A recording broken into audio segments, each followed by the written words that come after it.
नमस्कार बंधुरा आमी संचिता केमन आছেন আপনারা সবাই। आशा করছি আপনারা প্রত্যেকে ভীষণ ভালো আছেন। আজ আমি কোনো রকম চাল বা ডাল ছাড়াই সরু চাকলি পিঠে তৈরি করেছি। এই সরু চাকলি পিঠেটি আজ আমি বাড়ির প্রত্যেকের জন্য সকালে ব্রেকফাস্টে তৈরি করেছিলাম। এই সরু চাকলি পিঠেটি তৈরি করার জন্য আমি এখানে 1 কাপ সুজি নিয়ে নিয়েছি। এখানে সুজি আমি কাপ উপর চুপুর করে নিইনি, কাপ সমান করে ভর্তি করে নিয়েছি। এবার এই 1 কাপ সুজিকে আমি একটি মিক্সিং জারে ঢেলে দিয়েছি। এবার এই একই কাপের মাপ করে 1 কাপ জল এই মিক্সিং জারে দিয়ে দেব। আর এতে দেব স্বাদমতো লবণ আর 2 চামচ চিনি।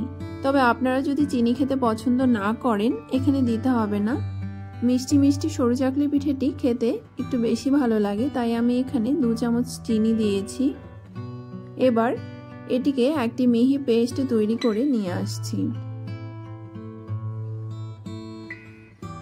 এখানে সুজির পেস্ট তৈরি করে নিয়ে চলে এসেছি। এবার একটি মিক্সিং বোলে এই পেস্টটিকে ঢেলে দেব। এবার ওই একই কাপের মাপ করে আরো 1 কাপ জল এই মিক্সিং জারে দিয়ে মিক্সিং জারটিকে ধুয়ে যে সুজিটুকু লেগেছিল সেগুলো এই মিক্সিং বোলে দিয়ে দিয়েছি।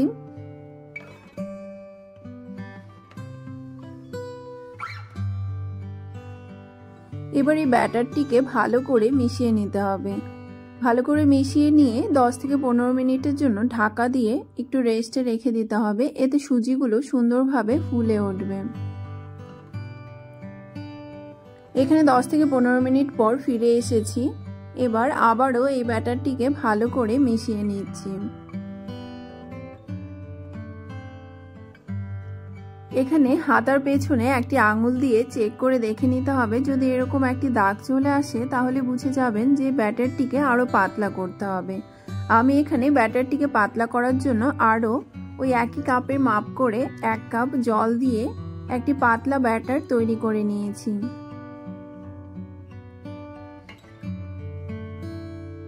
এবার গ্যাসে একটি ফ্রাইং প্যান ভালো করে গরম করে নিতে হবে। ফ্রাইং প্যান গরম হয়ে গেলে সামান্য ঘি ভালো করে মেখে নিতে হবে। এবার এই ফ্রাইং প্যানে দিয়ে দিতে হবে 2 হাতা পরিমাণ ব্যাটার,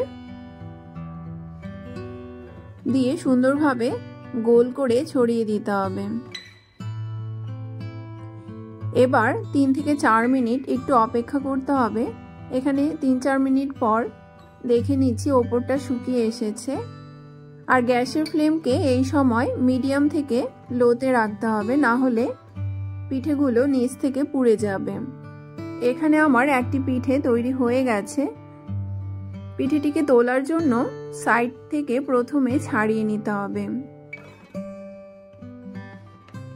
সাইড থেকে ছাড়িয়ে নিলে সুন্দরভাবে দেখতেই পাচ্ছেন পিঠেটি উঠে আসবে। যেহেতু এটি প্রথম পিঠে তাই একটু সাবধানের সঙ্গে আমি এই পিঠেটিকে ছাড়িয়ে তুলে নিচ্ছি।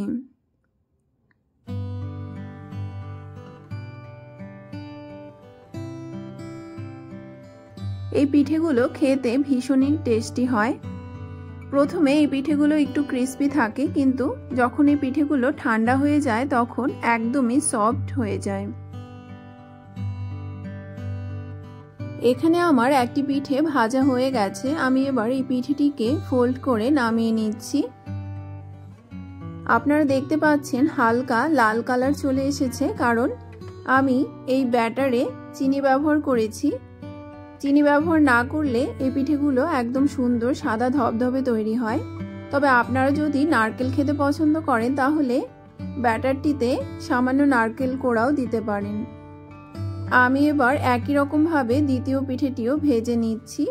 আর এক এক করে আমি সবগুলো পিঠে ভেজে চলে আসছি।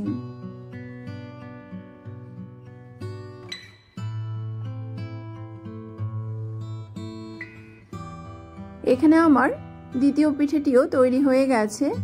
আমি এবার এটিকেও ভাজ করে নামিয়ে নিচ্ছি। তো বন্ধুরা দেখতেই পেলেন কোনো রকম চাল বা ডাল ছাড়াই কত সুন্দর চটজলদি সরু চাকলি পিঠে তৈরি করে নেওয়া যায়। আর এটি খেতে ভীষণই সুস্বাদু হয়। এখানে আমি একটি প্লেটে সুন্দরভাবে সার্ভ করে নিয়েছি। আমি এখানে সরু চাকলি পিঠে খাওয়ার জন্য নিয়ে নিয়েছি নতুন খেজুর গুড়। এখানে আমি আপনাদের একটি পিঠে খুলে দেখিয়ে দিচ্ছি যে কতটা সুন্দর পাতলা জালিদার তৈরি হয়েছে, আর এটি ভীষণই সফট হয়। আপনাদের যদি এই পিঠের রেসিপিটি ভালো লেগে থাকে তাহলে আপনারাও বাড়িতে এইভাবে চটজলদি তৈরি করে খেতে পারেন। আমার চ্যানেলটি যদি আপনাদের ভালো লেগে থাকে তাহলে আমার চ্যানেলটিকে সাবস্ক্রাইব, লাইক, কমেন্ট এবং শেয়ার করতে ভুলবেন না যেন। দেখা হবে আবারও কোনো নতুন ভিডিওর সঙ্গে। ভালো থাকবেন, সুস্থ থাকবেন। ধন্যবাদ।